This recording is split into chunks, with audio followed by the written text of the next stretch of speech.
Hi friends, spicy kitchen ಚಾನಲ್ಗೆ ನಿಮ್ಮೆಲ್ರಿಗೂ ಸ್ವಾಗತ.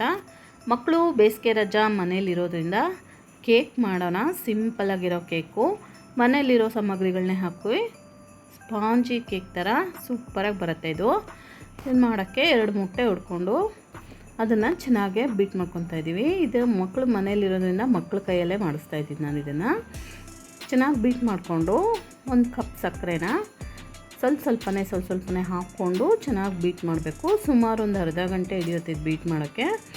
ಬೀಟ್ ಮಾಡಿದಷ್ಟು ಕೇಕು ಫ್ಲಫಿಯಾಗಿ ಸೂಪರಾಗಿ ಬರುತ್ತೆ.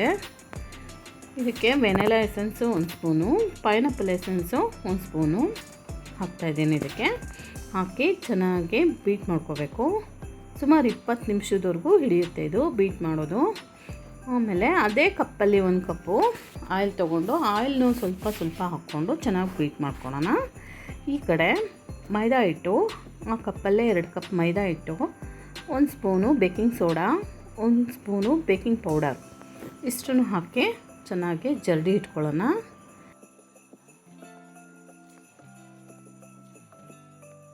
ಕೇಕು ಫ್ಲಫಿಯಾಗಿ ಬರುತ್ತೆ.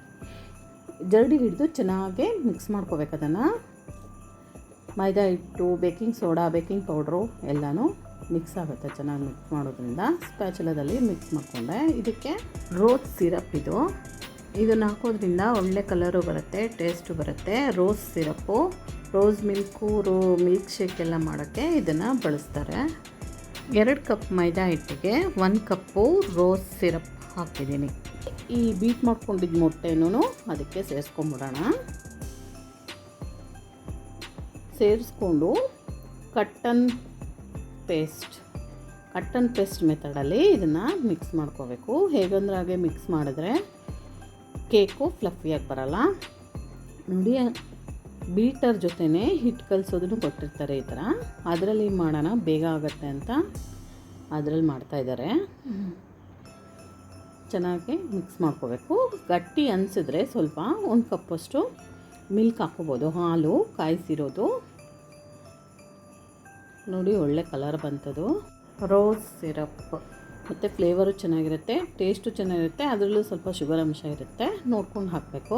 ಇದು ಕೇಕ್ ಮೋಲ್ಡ್ಗೆ ಚೆನ್ನಾಗಿ ಆಯಿಲ್ ಹಚ್ಕೊಂಡು ಅದ್ರ ಮೇಲೆ ಬಟರ್ ಪೇಪರ್ ಹಾಕಿ, ಬಟರ್ ಪೇಪರ್ ಮೇಲೂ ಆಯಿಲ್ ಹಚ್ಕೋಬೇಕು.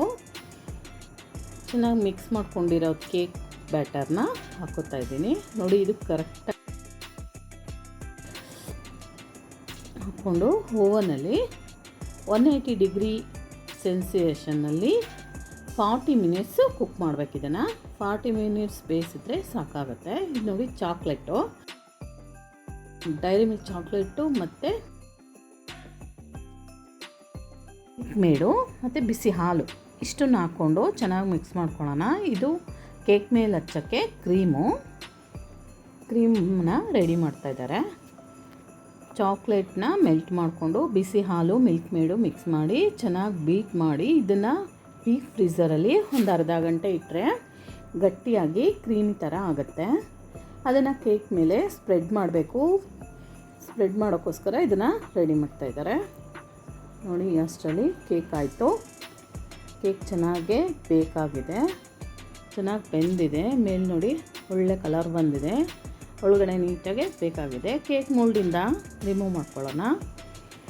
ರಿಮೂವ್ ಮಾಡಿಕೊಂಡು ಸುಮಾರು ಒಂದು ಅರ್ಧ ಗಂಟೆ ತಣ್ಣಗೆ ಮಾಡೋಕ್ಕೆ ಬಿಡಬೇಕು. ಇದನ್ನು ತಣ್ಣಗಾದರೆ ಆದಮೇಲೆ ಅದನ್ನು ತೆಗೆದು ಅದ್ರ ಮೇಲೆ ರೆಡಿ ಮಾಡ್ಕೊಂಡಿದ್ದ ಕ್ರೀಮ್ನ ಹಚ್ತಾ ಇದ್ದಾರೆ.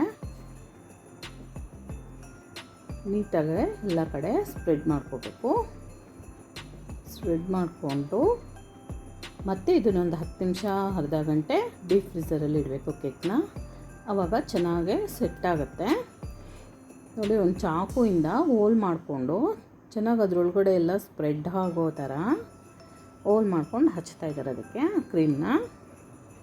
ಒಳ್ಳೆ ಟೇಸ್ಟಿಯಾಗಿ ಬಂತು. ಇದು ಈಸಿಲಿ ಮನೆಯಲ್ಲಿರೋ ಪದಾರ್ಥಗಳನ್ನೇ ಹಾಕ್ಕೊಂಡು ಮಾಡೋ ಅಂಥ ಕೇಕ್. ಇದು ನೀಟಾಗೆ ಒಳಗಡೆ ಎಲ್ಲ ಸ್ಪ್ರೆಡ್ ಮಾಡ್ತಾಯಿದ್ದಾರೆ.